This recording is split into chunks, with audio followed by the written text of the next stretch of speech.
From Hollywood, it's time now for... Johnny Dollar. This is Otto, the innkeeper, Herr Dollar. Oh, good. I was away from the desk for a few minutes and just received the message that you called. Look, Otto, I'm at the little hotel down in the village. You're not planning to move out of the Kleibach Inn, I hope. No, listen. I want you to do me a favor. Of course. Have you seen Jeffrey Harris? The English gentleman? No. Then keep a sharp eye out for him. Oh. Yeah, and the minute he gets back to the inn, call me. But don't let him know you're calling me. Whatever you say, Herr Dollar. But is something wrong? Plenty. This man named Gruner I've been looking for. You have found him? I've found him, all right. Dead. What? And it looks like his killer is here at this hotel.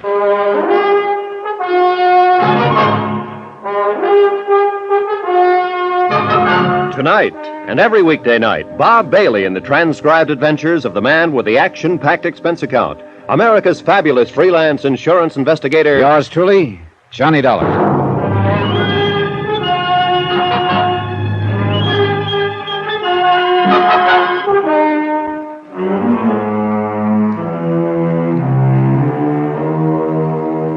Expense account submitted by Special Investigator Johnny Dollar, location Kleibach, Switzerland.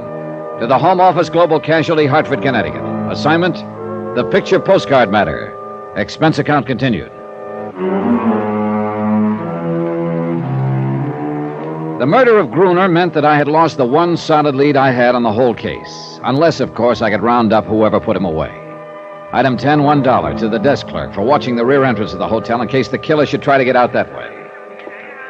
Well, what are you going to do, Johnny? Go upstairs and take a look. I'm coming with you. No, stay here. I won't. I'm coming with you. All right, I don't have time to argue. Now tell me again just what happened, Elsa. You realized we were being followed along the street. You decided to wait in that alley, and I was to cut through to this street and go back to the inn. Yeah. Go on. Well, when I got to the street, I heard a man cry out. Then I saw Gruner fall from an upstairs window. He was dead. He fell from a corner room? Yes. Well, that'd be this door over here. Okay. Get back against the wall, Elsa. All right. Be careful, Johnny. Yeah.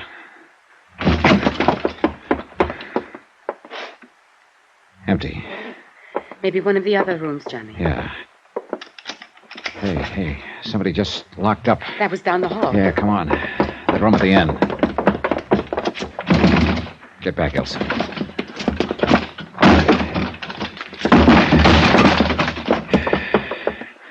Gone. The window. Yeah. Oh, great. A fire escape. Uh-oh.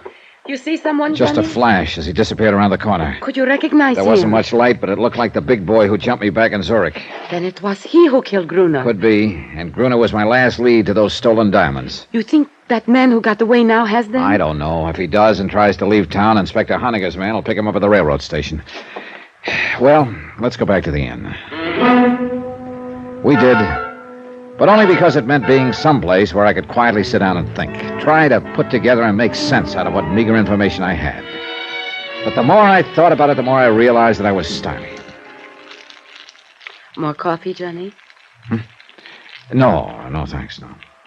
What's the matter, Johnny? Oh, what's the matter is I'm beat. The stolen diamonds. The stolen diamonds. Unless I can figure out the meaning of those picture postcards Gruner sent to Sebastian, I'm licked. And so far, I've drawn nothing but big blanks on them. Postcard? You didn't say anything to me about postcards. I know, Elsa. Well, look, you may as well know it. Right now, you're about my last hope. You claim you weren't involved in any of this, that you want to help me. Oh, yes, Johnny, and I mean it. Okay, here's your chance to prove it. How? Take a look at these postcards. They're all addressed to your dead pal, Sebastian. Sent to him by Gruner. That's right. A picture of the Kleibach Inn here, and a picture of the ski hut on the ridge. Do they mean anything to you? Well, we are staying here at the inn, and I have seen the ski hut on the ridge. Beyond that, nothing. You're sure? Yes. What is it all about, Johnny? The postcards, I mean. Sebastian and Gruner were together in the diamond robbery back in Zurich. Then they split up. Gruner hid the diamonds and sent these postcards to Sebastian. They're supposed to be the key to the location of the diamonds. And now both Sebastian and Gruner are dead. Which means that if I can't figure out this key, I'll probably never recover those stones. You told me this morning you thought there were others after the diamonds. Yeah, and they probably knocked off Sebastian and Gruner trying to get them. These postcards, the inn and the ski hut. Have you searched this inn? As well as I could. And the ski hut? When I got there, the place had been ransacked. Somebody beat me to it. I saw Jeffrey Harris in the vicinity on my way up to the hut. The Englishman? Yeah. He could be my boy. Maybe whoever knocked off Gruner in the village was working for him. Maybe Mr. Harris already has the diamonds then. I hope to find out, if and when he comes back here to the inn. I somehow doubt that he's found them, though. They went after Gruner after the ski hut was ransacked. And that would indicate they are still looking for them. Yes. The inn and the ski hut. Wait, Johnny. Perhaps the diamonds are somewhere on a line between the two places. I thought of that, but it doesn't work. You can't see the ski hut from here at the inn. A ridge cuts it off. And where on a line between the two? They're about 5 miles apart. I wonder if... Hold it, Elsa. What is it? Jeffrey Harris, just coming in. See you later, Elsa. Well, it's the dollar chap. Yeah, that's right, Harris. The dollar chap. Enjoying your stay at Clyback, old man? Well, let's say it's been interesting. Delightful place, really. I'm a bit of a mountain climber, you know. Yeah, I know. Oh, you do? Oh, I didn't think my reputation had spread that much. Oh, I'm really just an amateur, but it's great fun. You did some climbing today, I believe. Yes, matter of fact, I did. Splendid place of rock up there. It gave me quite a workout. And you were down in the village this evening? Oh, yes. I say, old chap, you seem to be rather an inquisitive sort. Why all the questions, huh? Well, this morning I got shot at up on the ridge. What's that? This evening a man was murdered in the village. Both times you were in the vicinity. Oh, now, look here, Dollar. Let's not be absurd, right? I'm sorry that someone was potting away at you this morning, but I assure you I had nothing to do with it, and I didn't even know about the murder in the village. Plus the fact you've been pretty interested in me ever since I arrived here at the inn. Yes, but I've explained all that. I thought at first that you might be my old friend Bunny Dollar from London. Look, let's quit talking about old Bunny Dollar and start talking about that rifle of yours with a telescopic sight. Don't be ridiculous, old boy. I don't have any rifle. Well, I just happened to have found one in your closet today. I say, you are a snooper, aren't you? But you must have gotten to the wrong closet. I tell you, I don't own a rifle. It was there, all right, and it was your closet. Well, then somebody left it there by mistake. Now, look here, Dollar. I haven't the slightest idea what you're driving at, but I assure you I am in no way involved. And I must say I don't care for your attitude or behavior. To think I had you confused with old Bunny. Well, you're not in the least like him. You're prowling in my closet. I guess I drew a blank there. Elsa, where did you... Herr Dollar? Oh, Otto. Where did Elsa go? Why, I do not know. She was sitting there a few minutes ago. Perhaps she went up to her room. Yeah. Herr Dollar, this man you were looking for, Gruner. I'm not looking for him anymore, Otto. Like I told you over the phone, he got himself killed in the village this evening. I know. And that is what made me think you might be interested in this. Oh, hey, another postcard. Where'd you get it? It arrived today. It was addressed to the man called Sebastian in care of my inn. That means Gruner didn't know Sebastian was dead. Hey, this could be the missing part of the key. Key? A picture of the village square. Does that mean something to you, Herr Dollar? I'm sure it means something, all right. But I'm not sure what. I went to my room and put the 3 postcards side by side. The inn, the ski hut on the ridge, and the village square. The trouble was I couldn't be sure this was all there was to the key. Maybe Gruner had planned to send more cards, but he wouldn't be sending any now. Yeah, from any point of view, I was getting nowhere. Then I stopped cold. Point of view. I looked at the cards again. You couldn't see the ski hut from the inn, and you couldn't see the inn from the village. But maybe, just maybe, there was some point from which you could see all 3. I went downstairs and outside. It was a moonlight night. I started walking slowly toward the village, keeping the inn in sight behind me. Finally, I came to a point in the road where I could see both the inn and the village square in the distance. But I still couldn't see the ski hut. There was a ridge in the way. I started cutting across a field. It looked like a little deserted farm. A shed loomed up in front of me, a small, broken-down barn. And then, just as I got to the barn, the ski hut on the ridge came into view. I stopped and checked. Yeah, I could see the inn, the village square, and the ski hut. And this was the one point from which the scenes on all 3 postcards were visible. This had to be it. I went inside. The barn was empty except for some straw in one corner. I ran my hands through it, and I pulled out a leather case. The moonlight streaming through the broken roof told me I'd finally found the uncut diamonds. Wait a minute. Somebody outside. I froze against the wall in the shadow. He came in. I let him get close. Then I dove at him. I gave him a couple to the midsection and he crumpled. I dragged him to his feet. No, let's go off. Well, my old friend who jumped me back in Zurich. Who are you? Come on. No, don't. No, I am Anton. Your outfit was trying to get the diamonds away from Sebastian's boys, huh? Yes. When you jumped me in Zurich, you thought I had them. Then you followed me here to Kleibach. And you killed Gruner trying to make him talk. Okay, who are you working for? Spell it. No, nobody. I am working alone. Don't give me that. You haven't the brains to mastermind a deal like this. Now, who's the boss? I can't tell you. Open up, Anton. Start talking. That is enough, Herr Dollar. What? Otto. Stand very still. Well, so the little innkeeper is Anton's boss. You stupid fool, Anton. Yeah, well, what could I do, Otto? I didn't know he had me approaching. One blunder after another. But I think I get it now, Otto. It was you who shot at me up at the ridge this morning. Then you planted the rifle in the Englishman's room. I realized after I had missed that perhaps it was just as well, Dollar. Sure. You realized I might be able to help you. You couldn't figure out the location of the stones, although you had one of the postcards. But you knew I had the other two and might be able to figure out the three of them. Why not? So you gave me the third card, hoping I'd lead you to the diamonds. Which you very obligingly did. Give me the diamonds, Dollar. I will take them. Stand back, Anton. What? But Otto... Sure. You don't think he's really going to split with you, do you, Anton? What do you mean? Otto... Stay where you are, Anton. You have served your purpose. After all I have done for you. What? You stand back! Anton started for Otto, who took his eyes off for a second. That's what I was waiting for. I dove at him just as his gun went off. Anton crumpled, and after a fist in his face, Otto did likewise. I knelt down and picked up his gun. Dollar. All right, Otto. Just hold it where you are. But my shoulder, I'm hurt. Don't worry, Anton. There's enough of you left to talk to the police. And you know, I got a hunch you're going to be a real cooperative witness.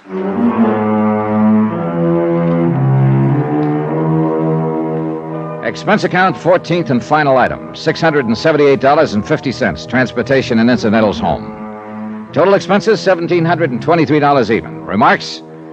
Otto and Anton were turned over to Police Inspector Honegger. The diamonds are in safekeeping. About Otto. Well, greed is one of the 7 deadly sins. It sure turned out to be the deadliest one for Otto. About Elsa? Well, please consider me available for any future assignments in Switzerland. End of report. Yours truly, Johnny Dollar.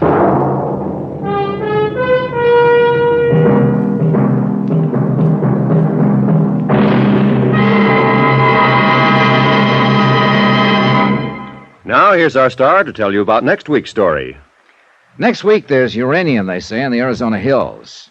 There's also a killer with 3 victims behind him, and he's looking for another. Join us, won't you? Yours truly, Johnny Dollar. Yours truly, Johnny Dollar, starring Bob Bailey, is transcribed in Hollywood. Written by Robert Reif, it is produced and directed by Jack Johnstone. Heard in our cast were Lucille Meredith, Victor Perrin, Forrest Lewis, Stan Jones, and Ben Wright. Musical supervision by Amerigo Marino. Be sure to join us on Monday night, same time and station, for another exciting story of yours truly, Johnny Dollar. Roy Rowan speaking.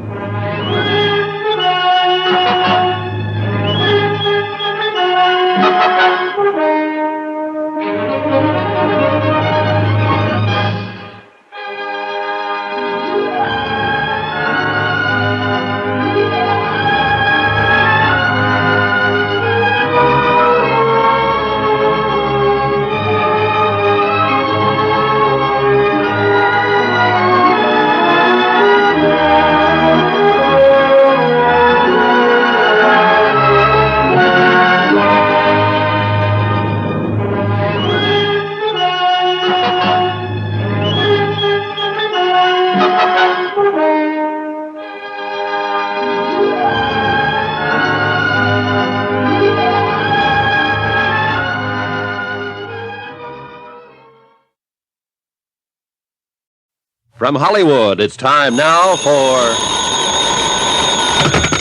Johnny Dollar. Tom Wilkins of Amalgamated Life, Johnny. Oh, hi, Tom. What's up? Well, at the moment, $50,000 worth of life insurance. Oh? Yeah, we got a policy for that amount on the life of one Edward Russell. Russell. Never heard of him. That's just the trouble, Johnny. Right now, nobody else has either. 3 days ago, his wife, Leona, over in Denver, filed a missing persons report. She the beneficiary? Right. So what do you want from me? Find out what happened to him. Well, how do you know anything did? Maybe he just walked out on his wife. Now, from what I can gather, Russell was a hothead. Could be he had one argument too many. It still could be just a guy getting away for a while. Huh? And why would he abandon his car in his storage garage in Colorado Springs? Oh. Yeah. It turned up this morning with part of his luggage in it. Interested? I'm on my way.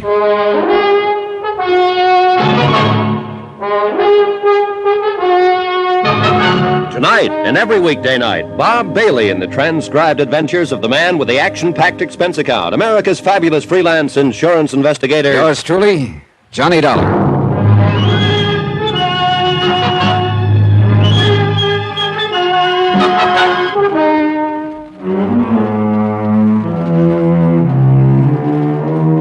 Expense account submitted by Special Investigator Johnny Dollar to Amalgamated Life Associates, Home Office, Hartford, Connecticut. Following is an accounting of expenses incurred during my investigation of the Crystal Lake matter. Expense account item 1, $120.50, plane fare and incidentals to Denver. Tom Wilkins hadn't given me much to go on, so I figured the logical place to start was with the missing man's wife, Leona Russell. Their house was in a moderately prosperous suburb of Denver, a white ranch house with a shake roof.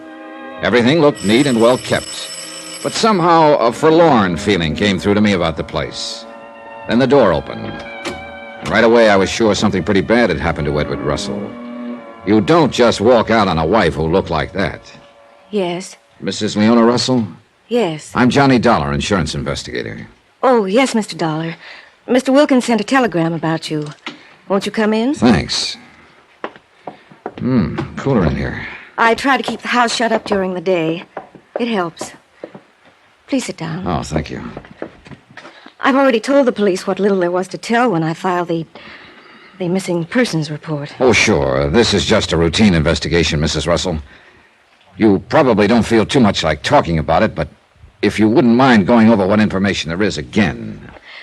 Well, it was just a week ago that Mr. Russell left. You were here when he left? Yes. He told me he was driving up to Boulder on business, that he'd only be gone overnight. Oh, what sort of business is he in? He's in real estate. Boulder, huh? But his car was found in Colorado Springs. I know. I can't explain that. When he didn't come home on time, I got worried. I'd call the hotel in Boulder. He never checked in there. Yes, I see. Did he know anyone in Colorado Springs?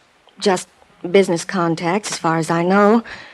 He might have decided to go there instead of Boulder, but he would have called me. But he didn't.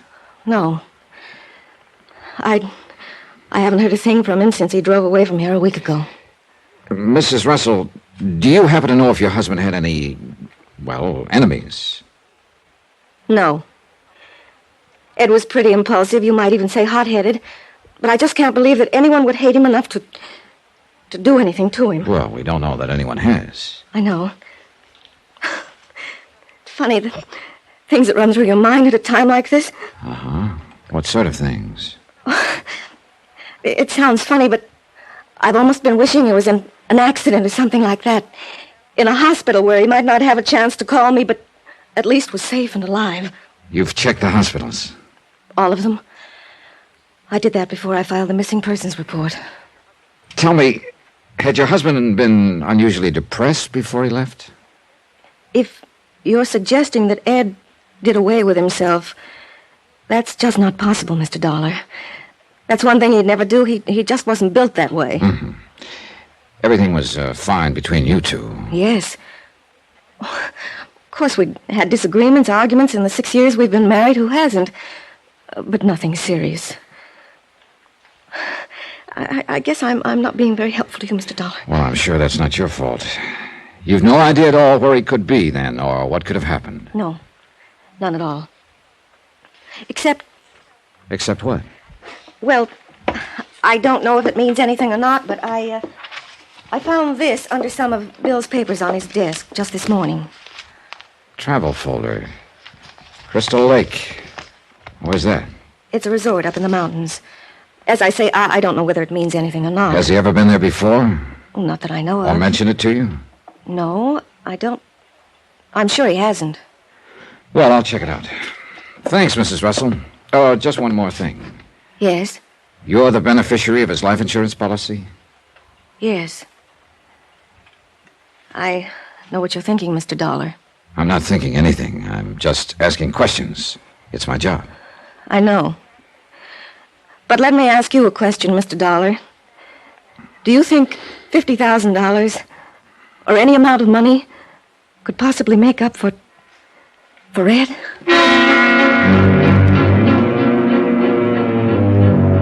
One thing about my job, you have to ask such nice questions sometimes.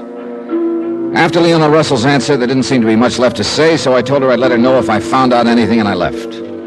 I looked at the travel folder again. Crystal Lake. Pretty slim lead. But when you have nothing to go on, anything at all looks promising. Expense account item 2, $45.20. I rented a car and drove to Crystal Lake. It was a beautiful spot. 7,000 feet high, clean, thin air, fragrant pines, and the clearest water this side of the Jackson Hole country. I parked a moment and looked out over the lake. Oh, great place to drop a hook. But I had a strong hunch that the fishing I'd be doing was of a little different variety. One thing was obvious. There was a lot of money up here. Most of the cabins would be insulted to be called cabins and had their own boat landings. The village was nestled at one end of the lake, a colorful collection of Swiss chalets. I headed for the office of the local law, a deputy sheriff named Ansel Garrett. Tall, thin, raw-boned lad in his early 30s who looked like he'd spent all but the first few hours of his life in the open. Clear, keen eyes that showed he had his wits about him. Have a seat, Dollar. Thanks. Edward Russell, you said. Yeah, that's right. Disappeared about a week ago. Left home in Denver, hasn't been heard from since. So? So he could have come here. His wife found a travel folder about Crystal Lake in his papers. That's supposed to prove something? No, it doesn't prove anything, Ants, but it's my only lead. Here, take a look at this picture. You recognize him? Yeah, looks sort of familiar. You've seen him up here at Crystal Lake? Yeah, I think so. 4 or 5 days ago. Well, what do you know? Looks like my luck's changing. I hit the jackpot on my first nickel. Well, it depends on what jackpot you're talking about, Johnny. What do you mean? Well, for one thing, I could be wrong about the identification. I'd guess you haven't been wrong about many of them in your time. Suppose he was the guy, so what? Why are you looking for him, anyway? Mainly to find out if he's still alive. What makes you think he's not? Nothing definite, but a hunch that's getting stronger by the minute. Oh? Insurance investigators are operating on hunches these days, huh? Once in a while. Just like Deputy Sheriff says. All right. So hunches sometimes do pan out. But you could be way out in the pasture, Johnny. Maybe the guy just had an argument with his wife and he walked out on her. Oh, sure, yeah, I thought of that. But then I saw his wife. Nobody in his right mind would walk out on her. Like that, huh? Like that. Look, Ants, can you give me any dope on this guy? No, not much. He came to see me about 5 days ago. Why? Mainly to ask me a silly question. Silly? Yeah. He asked me if there was a guy named Bill around Crystal Lake somewhere. Oh, I take it there's more than one. You know, fistful, Johnny. Bill Cullen, who tends bar at the hotel. Bill Jensen, who runs the boathouse. Bill Pickens, who clerks at the hardware. Yeah, okay, I get the idea. I take it Russell didn't know which Bill he wanted, huh? Nope. Well, at least I know he was here at Crystal Lake now. You haven't seen him since, huh? Yeah, just once. Oh? That same night. He was in the bar at the hotel talking to Betty Norton. Who's she? Heiress to the Norton estate. Mining. She's got a big place on the other side of the lake near Lookout Point. Know anything about her? Phew, all I want to. Oh. She travels at a pretty good clip. Oh, I see. Well, thanks for the information, Ants. Yeah, what are you going to do now? Try to find Edward Russell, alive or otherwise. That hunch of yours still operating? It hasn't gotten any weaker. Oh, just one thing, Johnny. This is a pretty high-grade resort here. Things are nice and peaceful. I like to keep it that way. Sure. So don't go off half-cocked, huh? For instance? For instance, don't start accusing anybody of murder unless or until you find a body. And if I do find a body? Oh, then looks like we'll have to start doing a little accusing. I left Ansel Garrett's office and walked around the village. All I knew so far was that Edward Russell, or somebody who looked like him, had been in Crystal Lake several days ago, inquiring about a man named Bill, and that he'd been at the bar with a dough-heavy girl named Betty Norton. There were a flock of Bills in town, but there was only one, Betty Norton, so I decided to start with her. I drove around the lake to her home, an elaborate lodge-type place that sprawled along the shore. Betty was down on her boat dock in a bathing suit, and she was a pretty elaborate-looking job herself. I was just going for a swim. Come on, join me. Oh, I'm sorry, Miss Norton. I'm not equipped at the moment. Oh, there's some trunks in the dressing room. Yeah, well, look, I'd like to talk to you about something, But I don't feel like talking right now. I feel like swimming. But this is important. It's about... So is swimming. If you want to talk to me, you've got to go swimming first. Okay, we'll play it your way. That's the only way I ever play it, Mr. Dollar. So we went swimming, and I swam hard, but mainly to keep from freezing to death. The water should have been accused by the feel of it, but Betty seemed to think it was normal. After a while, we climbed back onto the landing. Wonderful, huh? Here's a towel. Oh, it's great, sure. Only about 20 degrees too cold. Woo. Makes the sun feel better. Hot and cold, Johnny. Contrast. That's what puts the charge in life. Is it? I wouldn't know. Hey, look, do you mind now if I ask you a couple of questions? Go ahead. You know a man named Edward Russell? I don't think so. I think you do. You had a drink with him at the hotel several nights ago. So this I do once in a while. Am I supposed to remember all of them? This one might have mentioned he was looking for a guy named Bill. Oh, I remember now. He thought the bartender might be the one he was looking for, Bill Cullen. So what happened? How should I know? I left. You haven't seen Russell since? Nope. Haven't missed him either. Oh, great. And for this kind of information, I practically freeze to death in that ice trough you laughingly call a lake.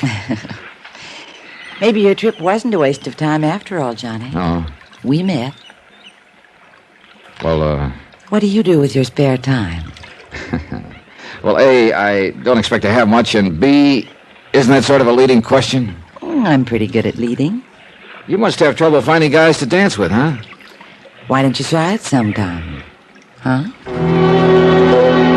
I left on that, feeling like a fly who spotted the web at the last moment. And right now I was feeling just about as useless as a fly, too. I wasn't getting even close to locating Edward Russell. I went back to my room and the phone was ringing. Johnny Dollar. It's Garrett, Johnny, Sheriff's Office. Oh, hi. Well, you can quit looking for Russell. We found him. Well, that's good news. Is it? He's dead.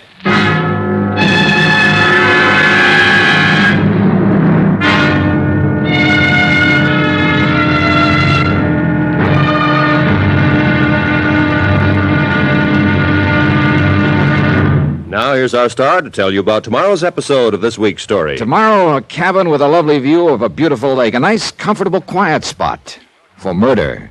Join us, won't you? Yours truly, Johnny Dollar. Yours truly, Johnny Dollar, starring Bob Bailey, is transcribed in Hollywood. Written by Robert Reif, it is produced and directed by Jack Johnstone. Be sure to join us tomorrow night, same time and station, for the next exciting episode of Yours truly, Johnny Dollar. Roy Rowan speaking.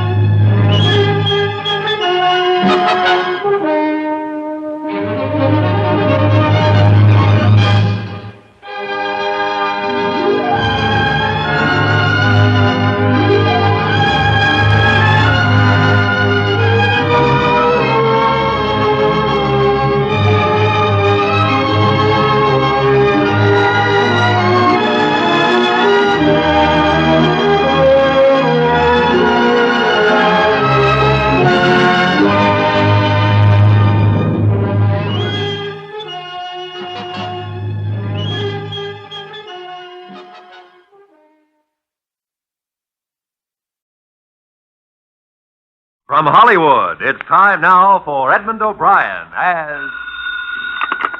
Johnny Dollar. This is Doug Strand over at Bay State Bonding and Liability. I've got a big bonding case for you up in Boston. Well, I just started to work on a case here in Hartford, also bonded. But okay, what's the picture? Huh? How'd you know it was a picture? How did I know what was a picture? The one I'm calling about, an oil painting. Insured for $250,000. It's just been stolen.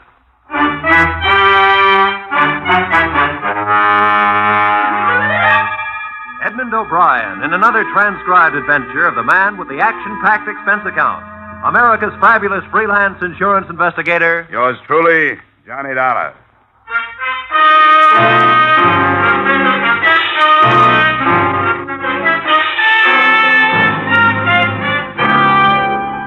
account, submitted by Special Investigator Johnny Dollar to Bay State Bonding and Liability Company, Hartford, Connecticut. The following is an accounting of my expenditures during investigation of a missing masterpiece, an investigation that took place in Boston, but turned out to be no tea party. Expense account, item 1, $8, mileage, Hartford to Beantown on the Charles. First stop, the Modern Art Gallery, a modest made-over brownstone in a modest business neighborhood.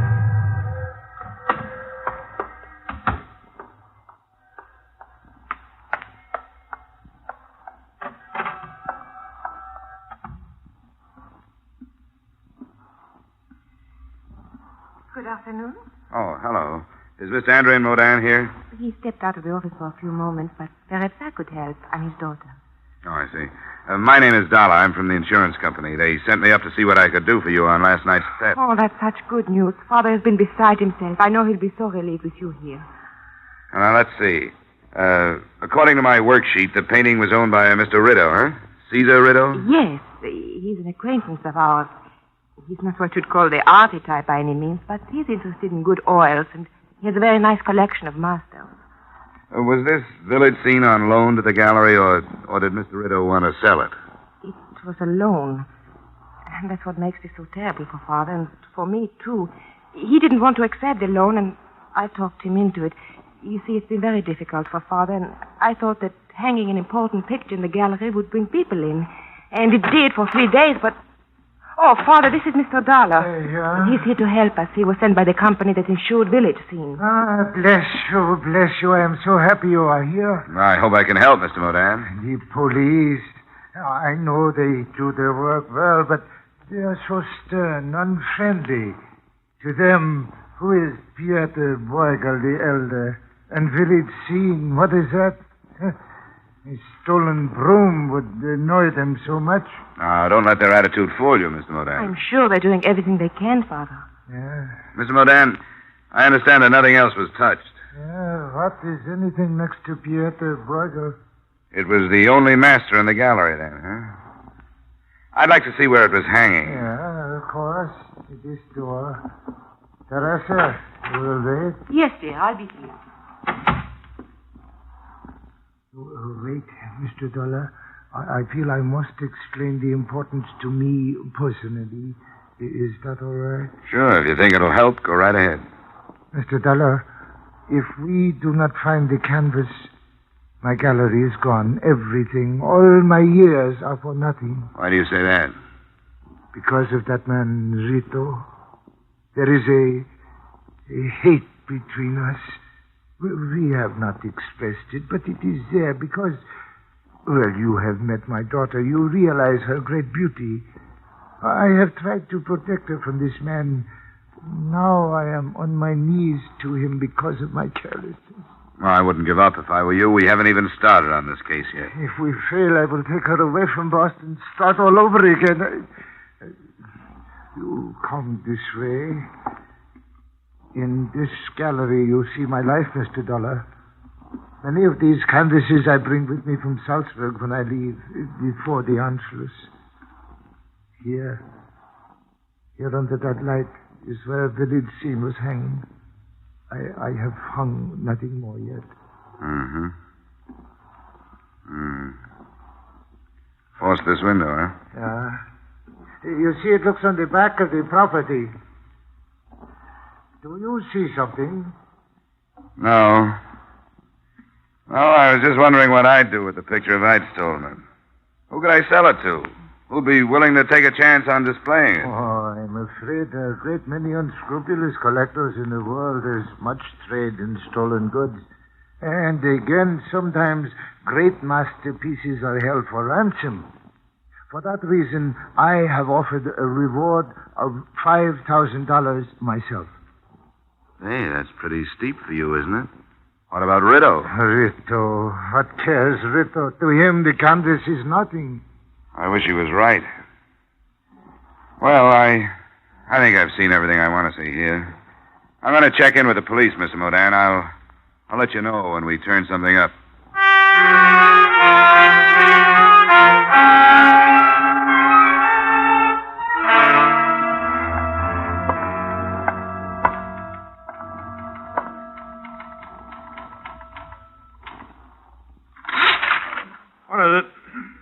I'd like to talk with whoever's working on the Modan burglary, officer. Here's my ID. Insurance, huh? What'd you say the beef was? Maudan, Andrian Modan. Stolen painting. Call came in this morning. Modan. Oh, yeah, here it is. That'd be... Hey. Estimated value $250,000. Yeah. A picture? Yeah. I'll bet you the artist was lucky if he got a month's rent out of it. The price has gone up $100,000 every century he's been dead. Oh, one of them old-timers. You can have him. I don't understand him. Your man is Sergeant Hines, through that door, first office to the left. I'll buzz him. You're on the way. Thanks.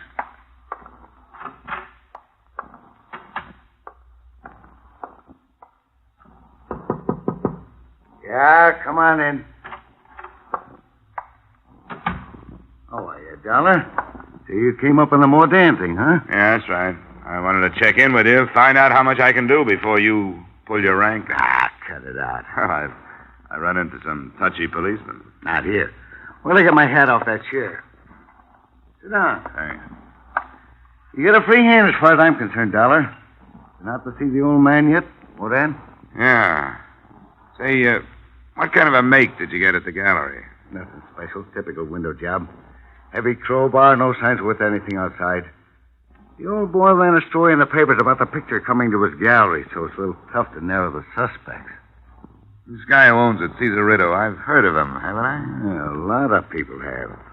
He made his pile during the war. There was talk of black market, but nobody could pin anything on him. Then last year he was up before the Senate Investigation Committee. Something about buying contracts. Then he came home. What are you looking for, Dollar? Fraud charges? Well, let's be realistic. They may be easier to find than the painting. I've worked a few of these things.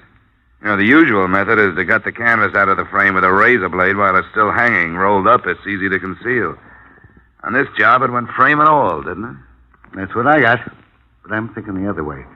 I got details out looking for that frame. I can dream, can I?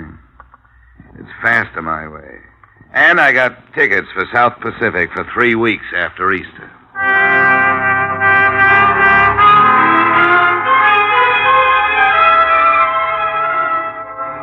I did some spade work on Cesarito that afternoon before I went to his address. His current position was that of wholesale liquor distributor for a number of distillers that managed to keep their prices high and their quality low. His financial condition was healthy, but you don't have to be broke to be able to use $250,000. I found Rito's residence halfway up the shady side of Beacon Hill. He hadn't made the top, but he was climbing. There was a coat of arms on the wrought iron gate and a butler, complete with cummerbund, inside the front entrance. But the class stopped there. Charles, that's that clown from the dress shop. Give him to me. When I get through with him, you can shovel him out. It's a gentleman to see Mr. Rito, madam. Oh. Go finish the silver. I'll talk to him. Yes, madam. Hello, my name is Dollar. That's very clever, but it doesn't help. Could you be the sick friend he's been sitting up with lately? The insurance company told him I was coming up when he reported the theft of his painting. Ah, Rito's folly, huh? You Mrs. Rito? Not yet. I'm holding out to be a June bride. Come on in the bar, Mr. Dollar. You and me are interested in the same situation. My name is Lily Swanson. I don't know anything about art, but I got a few ideas about who's supposed to be modeling as a sap. You want a drink? No, thanks. Don't let me stop you. I had one here somewhere. Ah, here it is. Well, did you meet the museum piece? You mean Teresa Modan? Yeah, I met her. If you want to make a quick buck, take out a policy on her life. To me, she's poison. Oh, that's hard to believe. What do you mean by that? I was just looking at you. You don't have anything to worry about. Haven't you heard sometimes beauty is only skin deep? I want to tell you about Cesarito. He's a climber.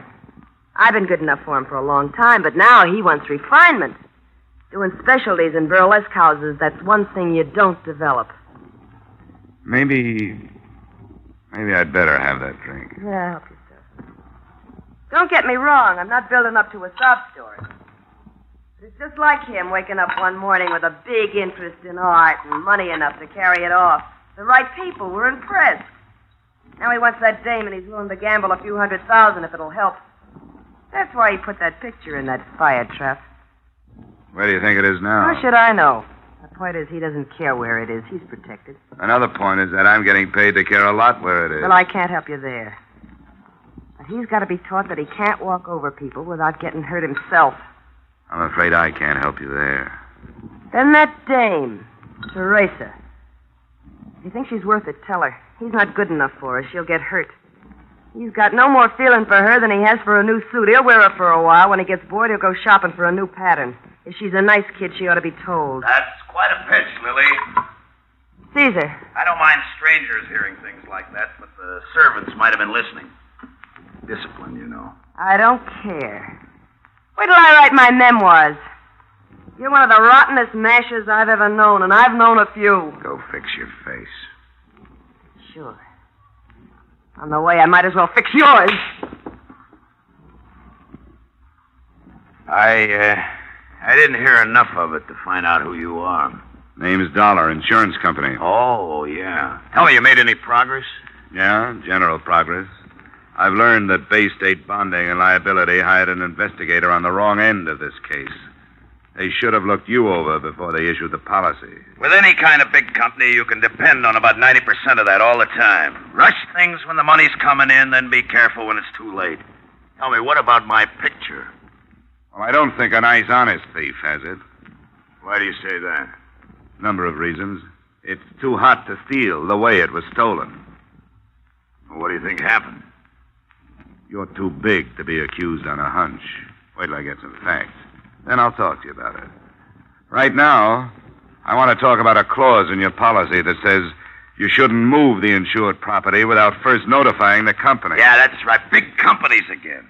They're so tied up with procedures and rules, they'd get themselves hamstrung if they tried to build a case on them. I'll find you some words in that thing that'll nullify that clause. Tell me, you think I can't? I was afraid you'd say that. You know, you've got a good head, Mr. Rideau. Yeah. Yeah, saying nothing of being a rotten masher. I don't see any reason to waste any more of each other's time, do you? You stay for a drink? Oh, no. No, thanks. I very seldom drink on the job. I parked my car in an alley around the corner and then went back. I found a spot opposite the Rideau place where I wouldn't be obvious and settled down to wait for him to leave. I hoped I'd planted enough doubt in his mind to make him move if he was implicated. Whatever I'd planted grew slowly because I waited a long, cold time. Night fell and I drove closer to the house. Finally, the door opened and Rideau moved a blue-black sedan out of his garage. By the time I got my car started, a coupe pulled out of the driveway. In it, I spotted the blonde head of the lady scorned, Lily Swanson. I followed her. After a few blocks, it was evident that her destination was the Modern Gallery.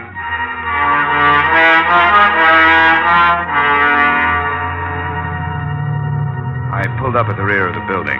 I could see a dim light burning on the ground floor. I started toward a window. But before I got to it, it happened at another one.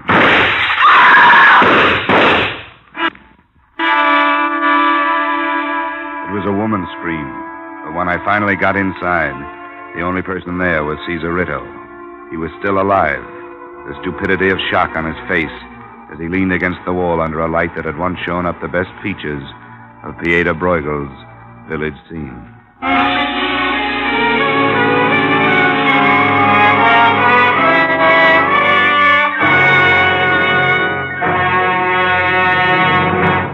In just a moment, we will return to the second act of yours truly, Johnny Dollar. But first, Wednesday nights on CBS bring you Groucho Marx, Bing Crosby, and Burns and Allen. An hour and a half of radio's top entertainment for the whole family. Bing Crosby, Burns and Allen, and Groucho Marx are heard on most of these same CBS stations. So make this wonderful Wednesday a steady date with CBS. And now, with our star, Edmund O'Brien, we return to the second act of yours truly, Johnny Dollar.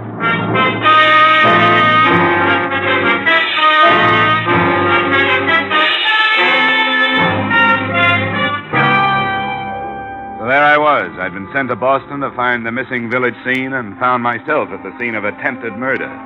Caesar Rideau had taken 2 slugs, one in his left shoulder and a grazing one on his right forearm.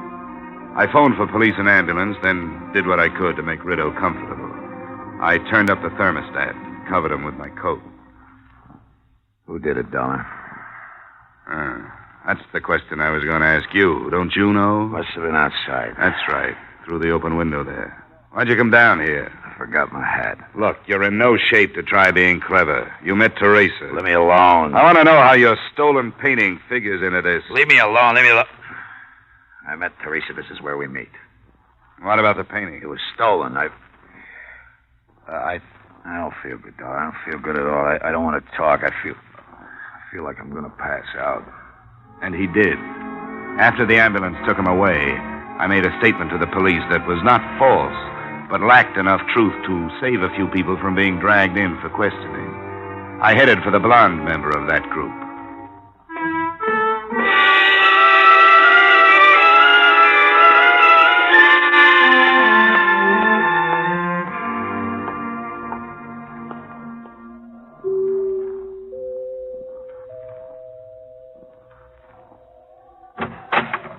Oh, it's you. What do you want? Just a few words. I used up all I had earlier today. Yeah, but we got new things to talk about Such now. as? Well, the police might want more from me on that art gallery shooting.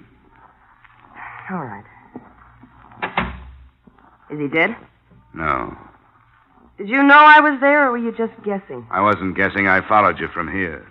Oh, I suppose that earns you a drink. Come on. Thanks. Up yourself. You said the police were there. Yeah, I had to call them. I didn't mention your being there. Why not? Because I wanted to get to you before they hauled you in. I didn't shoot him. I followed him there, but I didn't shoot him. Somebody did. There were 2 women there and me, and I didn't do it. Why did you follow him? Because I heard him phone that Teresa and tell her to meet him. I wanted to find out what was going on, but I didn't. I changed my mind. I didn't even stop. I was afraid I might do something crazy if I saw them together. I'd like to believe you. It's the truth. Maybe. I hope it is, because I'd like to link the shooting up with the painting. If I can't, you're going to be in bad trouble. You're pretty smart, aren't you? Things just worked out this way. You think Caesar did something with that painting for the insurance money, and you want me to help you prove it to save my own skin? No, gorgeous, no. To save the company $250,000. You'll never die of softening of the heart, will you? All right, what comes first? I want to hear everything you know about this deal. And while you're telling me, I want you to help me go through this house from cupola to basement.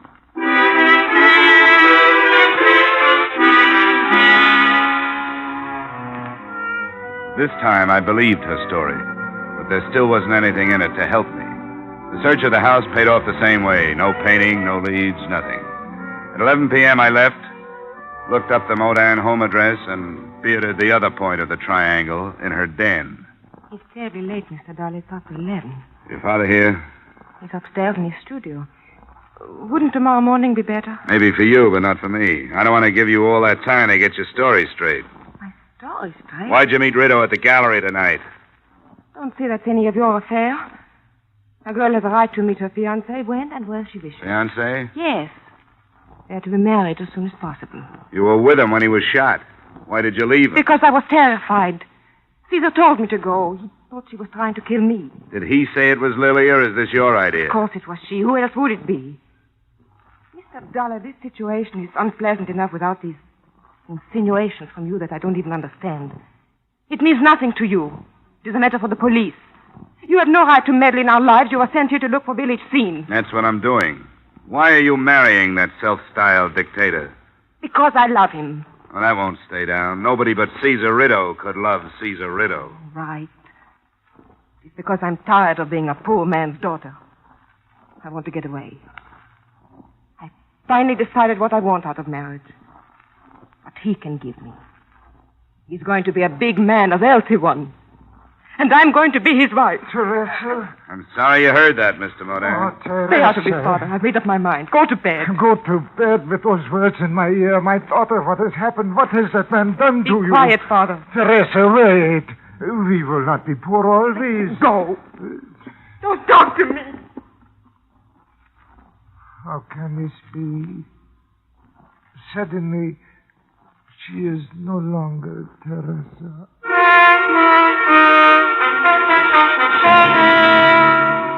I didn't sleep too well that night. An all-night car line that ran past my hotel didn't help. Neither did the questions that were running around in my head. But what grew in importance was the realization that the lives of everyone who had come in contact with the village scene had been emotionally upset since I'd arrived in Boston. That is, all but Caesar Ritto, who'd only been shot.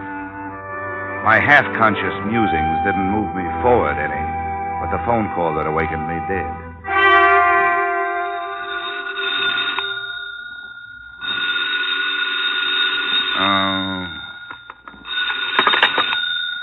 Yeah, hello. Dollar? Yeah, who is it? Sergeant Hines, burglary. Oh, how are you, Sergeant? What's new? That fraud case you were dreaming about, it won't work. Hey, come on. It's too early for that kind of stuff. Sorry. Couldn't resist it. The picture's been returned.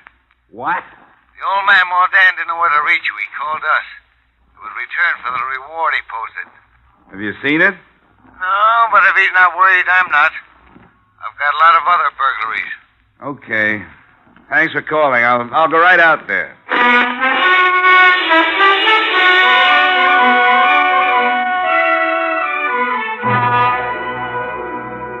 It sounded good until I got halfway to the gallery. Then things began to pester me. A, the painting had been stolen in the frame. B, Mordan hadn't mentioned being an artist, yet he'd been working in his studio the night before. C, Caesar Ritto knew nothing about art, collected as an affectation. And D, Mordan had been the only one to post a reward, $5,000, offered by a poor man. Then it hit me. He knew he wouldn't have to pay it. He'd posted the reward to divert suspicion. My hunch was that he had put the picture on ice himself. When I got to Mordan's gallery, the copy Mordan had made of Village Scene was there. But also, hanging next to it, was the original. You are surprised, Mr. Dollar. Yeah, doubly, Mr. Mordan. My copy is quite excellent. Do you agree? Well, I'm not an expert, Mordan. It is very good, I think. I am pleased with it. The most important work of my career. A work of love for Teresa. Yeah, I understand. She was an ambitious girl, always. Oh, that is not a fault. She is like her mother, born for good things. I could not give them to her. Caesar Ritto could. He is soon coming for his canvas. Well, no crime has been committed, except theoretically. You copied the original, meant to sell it, but you didn't. Maybe Ritto won't press charges. Perhaps not. When he came the first time into our life, I knew. The way he looked at her, I knew he wanted to take her away from me. Then the gifts, more expensive, each one money to buy. You should understand, Mr. Dollar. This copy is a work of hate, too. You don't have to tell me these things. Why don't we wait till he gets here and see what he's going to do? Yeah, we wait. But I must say these things that are in my heart. To attempt a copy was wrong, and it was not wrong. To Little Bruegel's village scene was nothing. He was blind. I hoped with the money I could hold Teresa. But I waited too long. I was too late. He's taken her from me with his money. Come on, Mr. Mordan. I think you'd better sit down. No, listen. Listen, he has come. I must be strong. Show him he is no bigger than I. Hello, Mordan. Dollar. Well.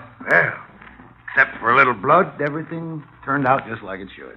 The insurance company will be happy. Where is my daughter? Why, she's in the car. She thought it would be better if she didn't come in. Yeah, perhaps she is right. Oh, come on, Pop. I'll take good care of her. Now, come on, you just give me my picture and we can forget. Hey, wait a minute. What's this? There's two of them. Yeah, two of them. What's the matter with you, Mordan? What is the matter? In all my life, there has been no shame until now. There, you see on the wall. Deceit. For that, I am ashamed. We can still forget it. And in your car, waiting for you, my daughter. For her, I feel the greatest shame. I give her my blessings. Mordan. Hey, no! My blessings. No! Drop the gun to the floor. Go over to that chair and sit down. I could do nothing else. Now, it is finished. Mr. Dollar! Your father killed him. He thought he was doing it for you. No, there was no reason. Teresa, come on. Come on, pull yourself together. Stephen knew my father had made a copy and that he was going to sell the original. But he didn't care. As long as I married him, he wouldn't have done anything to father. And now Caesar's dead. My father is a murderer.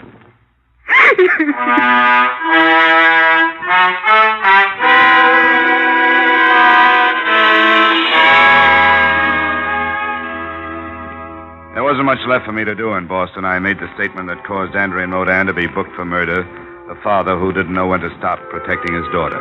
I paid a farewell visit to Teresa, the daughter who had put her father where he was by trying to help him. And I mentioned to Sergeant Hines that if he cared, it had to be Lily Swanson who had thrown those wild shots into Rideau at the gallery. Expense account item 2, $8. Return trip to Hartford. Expense account total, $68.30. And I want to go on record right now as saying that the next time anybody sends me out after a masterpiece, my expense account is going to be a masterpiece of overstatement. Yours truly, Johnny Dollar.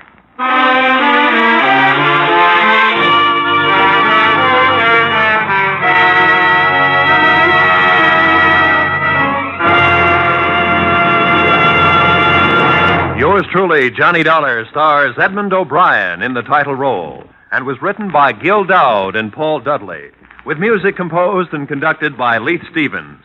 Edmund O'Brien can currently be seen starring in the Harry M. Popkin United Artists production, DOA.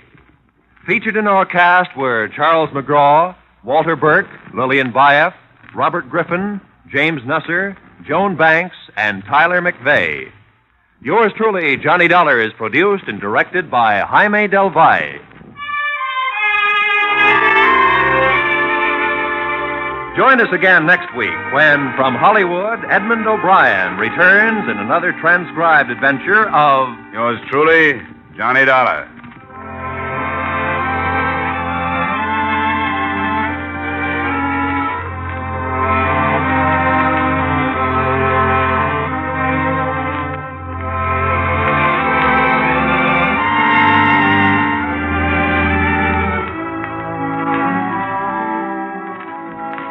The man with a little black bag turns up on most of these CBS stations every Wednesday night.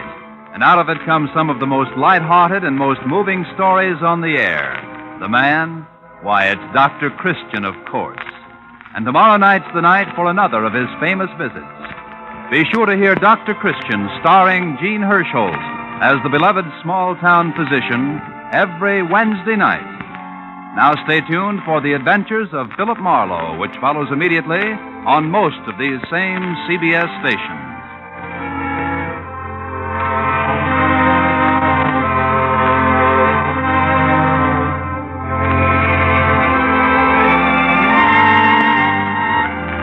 This is CBS, where Wednesday night is Bing Crosby night, the Columbia Broadcasting System.